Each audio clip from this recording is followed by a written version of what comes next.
জয় মা কামাখ্যা দেবীর জয়। বন্ধুরা, আগামীকাল সোমবার 22শে জুন পালিত হতে চলেছে অম্বুবাচী। আর এই অম্বুবাচীতে এই একটি ফল অবশ্যই দান করুন। পূর্ণ হবে আপনার যে কোনো ধরনের মনস্কামনা। সেই মনস্কামনা যতই বড় হোক না কেন, মা কামাখ্যা দেবীর আশীর্বাদে সেই মনস্কামনা আপনার পূর্ণ হবেই হবে। মাত্র একটি ফল আপনি এই অম্বুবাচী চলাকালীন দান করুন। এবং কাকে দান করবেন, কিভাবে দান করবেন এবং কখন দান করবেন, এই সঠিক একটি নিয়ম রয়েছে বন্ধুরা। এই নিয়মগুলি অবশ্যই আজকের এই ভিডিওতে আমি আপনাদের জানাবো। সেই সঙ্গে আরও জানাবো কোন ফলটি আপনি দান করবেন এবং সেটি সঠিক নিয়মে কিভাবে দান করবেন। এছাড়াও আরও জানাবো যে এই অম্বুবাচী চলাকালীন ঠিক কোন কোন ফলগুলি এবং কোন জিনিসগুলি একেবারে ভুলেও কিন্তু মুখে তুলবেন না কিংবা খাবেন না। নমস্কার বন্ধুরা, লক্ষ্মীপ্রিয়াস ডেইলি ব্লগ চ্যানেলের আরও একটি নতুন ভিডিওতে আপনাদের সকলকে জানাই স্বাগত। আশা করি মা কামাখ্যা দেবীর আশীর্বাদে আপনারা সকলে ভালো আছেন এবং সুস্থ আছেন।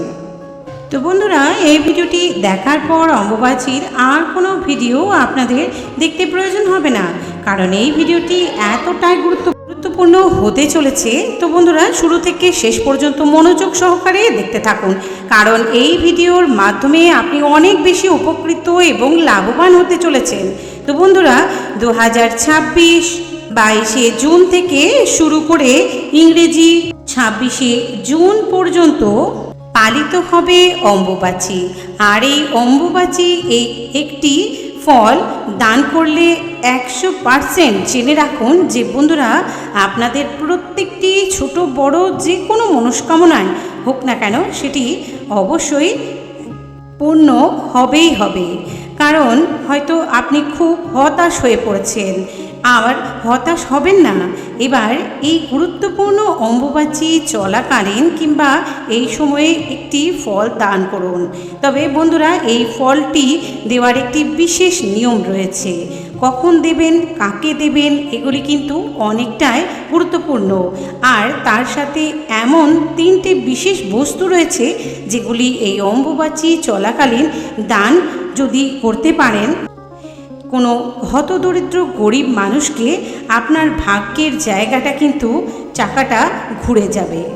এতদিন ধরে আপনার জীবনে যে সমস্ত ভালো কাজ আটকে রয়েছে, উন্নতিতে বাধা এসে গেছে, সেগুলি সবই কেটে যাবে। এই বিশেষ কিছু নিয়ম যদি আপনি এই অম্বুবাচী চলাকালীন করতে পারেন, এক কথায় বলতে বিপুল আর্থিক উন্নতি আপনার নিজের চোখে কিন্তু আপনি দেখতে পাবেন। আপনার যে অর্থভাগ্য সেটি কিন্তু অত্যন্ত শক্তিশালী হয়ে উঠবে। সেই সঙ্গে সৌভাগ্যের অধিকারী হবেন আপনি, যা আপনি কল্পনাতেও ভাবতে পারেননি। আর এতদিন আপনার যে অভাব অনটন আপনার পিছন ছাড়ছিল না, আপনি অভাব অনটনের জর্জরিত ছিলেন, দারিদ্রতা, নিত্য কলহ, অশান্তি আপনার জীবনে লেগেই রয়েছিল, তা কিন্তু অবশ্যই কেটে যাবে। আপনি বহু কষ্ট করে জীবনযাপন করছিলেন, আর্থিক কষ্ট ভোগ করছিলেন, তার অবসান ঘটবে। আসবে প্রচুর অর্থ, আসবে ভিন্ন ভিন্ন অর্থ আগমনের পথ। তো বন্ধুরা, এমনটাই হতে পারে আপনি কোটিপতি হয়ে যেতে পারেন। এই ভিডিওর মাধ্যমে আরও জানাবো বন্ধুরা যে এই অম্বুবাচী চলাকালীন বিশেষ 2টি খাবার খাওয়া অত্যন্ত আবশ্যক। তাহলে সারাটা বছর আপনার সুস্থ, নিরোগ এবং দীর্ঘায়ু হতে পারবেন আপনার পরিবারের প্রত্যেকটি মানুষ। এবং আপনি অর্থাৎ আগামী দিন আপনার জন্য খুব ভালো পরিবর্তন নিয়ে আসবে, খুব ভালো কাটবে আপনার সারা বছর, আপনি খুব ভালো থাকবেন। বন্ধুরা, এই অম্বুবাচী চলাকালীন আমরা সকলেই জেনে থাকি যে মা কামাখ্যা দেবীর মন্দির সম্পূর্ণরূপে বন্ধ থাকে, কারণ মায়ের ঋতুস্রাব শুরু হয়। আর এই অম্বুবাচী চলাকালীন মা কামাখ্যা দেবীর মন্দিরের সামনে একটি মেলা অনুষ্ঠিত হয়। আমরা সকলেই জানি এই সময় কোনো মন্দির, কোনো মঠ কিংবা মা কামাখ্যা দেবীর মন্দিরে কোনো রকমই পুজো অর্চনা হয় না। তো বন্ধুরা, এই অম্বুবাচী চলাকালীন ঠিক কোন কোন জিনিসগুলি আপনি দান করবেন এবং দান করবেন না, এগুলি কিন্তু আমি আগের ভিডিওতে আলোচনা করেছি। আপনি চাইলে অবশ্যই আমার চ্যানেলে গিয়ে চ্যানেলটিকে সাবস্ক্রাইব করে অবশ্যই ভিডিওটি দেখে নিতে পারেন। আপনি সেই ভিডিওগুলি থেকে উপকৃত হতে পারবেন। তো বন্ধুরা, এই অম্বুবাচী চলাকালীন অবশ্যই মা কামাখ্যা দেবীর অন্তর থেকে ভক্তি, কামাখ্যা দেবীর জন্য ভক্তি এবং আরতি অবশ্যই করবেন। মন দিয়ে মাকে ভক্তি ভরে স্মরণ করবেন এবং পারলে মায়ের জপ করবেন, নাম গুণগান করবেন। এই দিন পারলে বন্ধুরা অবশ্যই আপনারা উত্তর পূর্ব কোণে এই একটি জায়গা পরিষ্কার করে একটি প্রদীপ, আপনি তেলের একটি প্রদীপ, ধূপ এগুলি জ্বালাতে ভুলবেন না। এতে মা কামাখ্যা দেবী আপনার প্রতি অত্যন্ত সন্তুষ্ট হবে।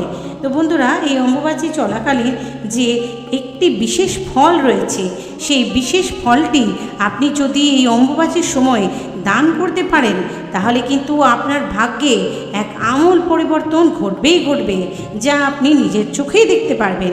যারা বহু ঋণে জর্জরিত হয়ে রয়েছেন, যারা কিছুতেই কোনো অর্থের উপার্জনের পথ খুঁজে পাচ্ছেন না, বহু কষ্টে রয়েছেন, তাদের দিন আনতে পান্তা ফুরোচ্ছে, তাদের জীবনে খুব কষ্ট চলছে, অভাব অনটনে ঘিরে ধরেছে, কাউকে বলতেও পারছেন না, কারো কাছ থেকে কোনো রকম সাহায্য পাচ্ছেন না এবং আপনি কিন্তু মানসিক অশান্তিতেও ভুগছেন। আপনি সমস্ত কিছু থেকে কিন্তু উদ্ধার পেয়ে যাবেন। আপনার জীবনে কিন্তু ভাগ্যের চাকাটা ঘুরবেই ঘুরবে। সংসারে আসবে শান্তি, সুখ, ঐশ্বর্য, যা আপনি এতদিন ভেবেও এবং বহু মন্দিরে, বহু জায়গায় পুজো অর্চনা করেও সেগুলি থেকে উদ্ধার হতে পারেননি। তো চলুন বন্ধুরা, এবার জেনে নেব সেই বিশেষ ফলটি এবং কিভাবে আপনি সেটি দান করবেন, কখন দান করবেন, কাকে দান করবেন। তো ভিডিওটি মূল পর্বে যাওয়ার আগে যারা চ্যানেলে নতুন রয়েছেন অবশ্যই চ্যানেলটি সাবস্ক্রাইব করে পাশে থাকা বেল বাটনটি ক্লিক করে অল নোটিফিকেশান অন করে রাখবেন এবং ভিডিওটি ভালো লাগলে লাইক শেয়ার করে দেবেন আত্মীয় স্বজন বন্ধু বান্ধবদের মধ্যে এবং কমেন্টে জয় মা কামাখ্যা দেবী কথাটি লিখতে একদমই ভুলবেন না। তো চলুন বন্ধুরা, ভিডিওটির মূল পর্বে যাওয়া যাক।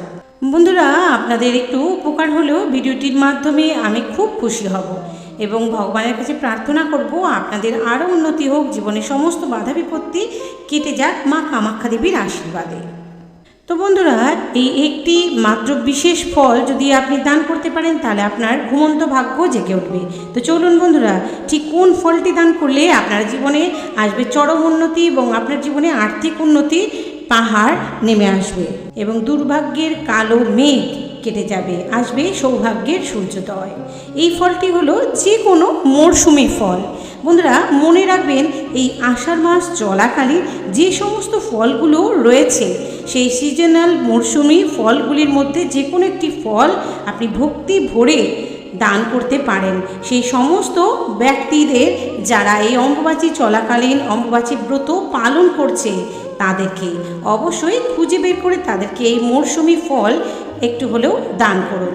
এই ফল দান করার পরেই আপনি লক্ষ্য করবেন বা বুঝতে পারবেন কিছুদিনের মধ্যেই আপনার উন্নতি কিভাবে চরচর করে বেড়ে যাচ্ছে। বন্ধুরা, যারা অম্বুবাচী করছেন অবশ্যই তাদেরকে এই মরশুমি ফল কিন্তু দান করুন। দেখবেন এই মরশুমি ফল দান করায় মা কামাখ্যা দেবী আপনার উপর অত্যন্ত সন্তুষ্ট হবে এবং আপনার জীবনে সৌভাগ্যের দরজা খুলে যাবে। আসবে প্রচুর প্রচুর অর্থ, যা আপনি কোনোদিনই ভাবতে পারেননি। আপনার দুঃখের দিন শেষ হয়ে যাবে এবং সেই সঙ্গে পূর্ণ হবে আপনার যে কোনো ধরনের মনস্কামনা। এই মৌসুমি ফল কিন্তু বন্ধুরা অবশ্যই একটি দান করার সঠিক নিয়ম বা সময় রয়েছে। আপনি অম্বুবাচী চলাকালীন অবশ্যই এটি সূর্যোদয়ের সঙ্গে সঙ্গে আপনি এই ফল দান করবেন। মনে রাখবেন, সূর্যাস্তের পর কিন্তু এই ফল দান করা যাবে না। এর কোনো ফল কিন্তু আপনি পাবেন না, না হলে হিতে বিপরীত ঘটতে পারে। তো বন্ধুরা, এটি মাথায় রাখবেন। অবশ্যই যখনই এই ফল দান করবেন বা যে কোনো মরশুমি ফল দান করবেন তখন সেটি যেন অবশ্যই সূর্যাস্তের আগে হয়। আরও কিছু জিনিস রয়েছে বন্ধুরা, যেগুলি দান করলে আপনাদের জীবনে বিশেষ মায়ের কৃপা পেতে পারেন। যেমন ধরুন, আপনি একটি পিতলের ঘট জলপূর্ণ করে সেটি মন্দিরে রেখে আসতে পারেন বা মন্দিরে অর্পণ করতে পারেন বা দান করতে পারেন, কিংবা কোনো গরিব দুঃখী দুস্থ ব্যক্তিকে এই ঘটির জল পূর্ণ করে আপনি দান করতে পারেন। এবং আপনি চাল দান করতে পারেন, যেমন অন্ন আপনি দান করতে পারেন। সেটি অবশ্যই আপনি কোনো ব্রাহ্মণ, বৈষ্ণব বা হতদরিদ্র কোনো ব্যক্তিকেও, যার খুব প্রয়োজন রয়েছে, তাকে কিন্তু আপনি দান করতে পারেন এই অম্বুবাচী চলাকালীন। দেখবেন এতে আপনার জীবনে শুভ ফল দান করবে এবং দেবদেবীর আশীর্বাদে আপনার জীবনে থাকা সমস্ত দুঃখ কষ্ট দূর হবে এবং মা কামাখ্যা দেবী আপনার প্রতি অত্যন্ত মায়ের উদ্দেশ্যে একটি প্রদীপ, একটু ধূপ চারিদিকে ভালো করে দেখাবেন। তাতে আপনার ইতিবাচক শক্তির প্রবেশ ঘটবে এবং যে কোনো ধরনের নেতিবাচক শক্তির অবসান ঘটবে। আপনার গৃহস্থ যদি কেউ কুনজর দিয়ে থাকে বা কালা জাদু করে থাকে বা তন্ত্রক্রিয়া করে থাকে, সেটিও কিন্তু খুব তাড়াতাড়ি মা কামাখ্যা দেবীর আশীর্বাদে কেটে যাবে। এই ফল দান করলে আপনি যে দীর্ঘদিন ধরে কোনো অসুখে ভুগছেন, তাও কিন্তু আপনি সেরে যেতে পারেন। এটি বিশ্বাস করা হয়। সব শেষে আরেকটি দানের কথা বলবো, সেটি হচ্ছে লাল কোনো বস্ত্র, কোনো নতুন বস্ত্র আপনি কোনো গরিব দুঃখী ব্রাহ্মণ, বৈষ্ণব বা কোনো মহিলাকেও দান করতে পারেন। এতেও অত্যন্ত শুভ বলে মনে করা হয় এবং এর ফলে মা কামাখ্যা দেবীও আপনার প্রতি সন্তুষ্ট হবেন, কারণ মা কামাখ্যা দেবীর লাল রং অত্যন্ত প্রিয়। তো বন্ধুরা, এইবার আমি আপনাদের জানাবো যে কোন দুটি বা তিনটি জিনিস আপনি এই অম্বুবাচী চলাকালীন ভুলেও কিন্তু মুখে তুলবেন না। প্রথম যে ফলটির কথা বলবো বা সবজিটির কথা বলবো, সেটি হচ্ছে লাউ কিন্তু এই অম্বুবাচী চলাকালীন বাড়িতে আনবেন না বা বাড়ির সদস্যদের কাউকে খাওয়াবেন না, নিজেও কিন্তু খাবেন না। লাউয়ের তরকারি, লাউয়ের পায়েস কোনো কিছুই কিন্তু আপনি মুখে ভুলেও তুলবেন না, কারণ এই সময় এই অম্বুবাচী চলাকালীন লাউ দিয়ে অনেক তন্ত্রক্রিয়া হয়ে থাকে, যার ফলে এটির খারাপ প্রভাব পড়তে পারে আপনার জীবনে, আপনার ভাগ্যে। তাই এই অম্বুবাচী চলাকালীন ভুলেও কিন্তু লাউ খাবেন না, এটা মাথায় রাখবেন। দ্বিতীয় যে ফলটির কথা বলবো সেটি হচ্ছে নারকেল। এই অম্বুবাচী চলাকালীন নারকেল নাড়ু, নারকেলের তৈরি যে কোনো খাবার কিন্তু ভুলেও খাবেন না, পরিবারের কাউকে দেবেন না, কারণ এর ফলে কিন্তু বিভিন্ন রকম গ্রহদোষ সৃষ্টি হতে পারে। এবং তৃতীয় যে খাবারগুলির কথা বলবো সেটি হচ্ছে তামসিক খাবার, যেমন আমিষ খাবার, সেটি হচ্ছে মাছ, মাংস, ডিম, পেঁয়াজ, রসুন, মুসুর ডাল, মাসকলাই, এগুলি কিন্তু ভুলেও খাবেন না। আর কিছু সবজি রয়েছে যেমন ঢ্যাঁড়স, পুঁই শাক, এই জাতীয় শাক কিন্তু খাবেন না। এই সময় বিশ্বাস করা হয় যে এই সমস্ত রকমের সবজিতে বিষাক্ত পোকামাকড়ের বিষ কিন্তু থেকে যায়, যার ফলে এটি খেলে হয়তো আমাদের শরীরের অনেক ক্ষতি হতে পারে। তাই এই অম্বুবাচী চলাকালীন এই জিনিসগুলি কিন্তু ভুলেও খাবেন না, এটি মাথায় রাখবেন বন্ধুরা। তো বন্ধুরা, ভিডিওটি আজ এই পর্যন্ত। পারলে এই অম্বুবাচী চলাকালীন অবশ্যই সকলে মিলে আম, দুধ মা কামাখ্যা দেবী এবং সর্পদেবতাকে উদ্দেশ্য করে বা বাস্তুকে দেওয়ার পরে গ্রহণ করুন, এটি কিন্তু অত্যন্ত শুভ বলে মনে করা হয়। তো বন্ধুরা, দেখা হবে আরও একটি ভিডিওর সাথে। সকলে ভালো থাকবেন, সুস্থ থাকবেন। জয় মা কামাখ্যা দেবীর জয়।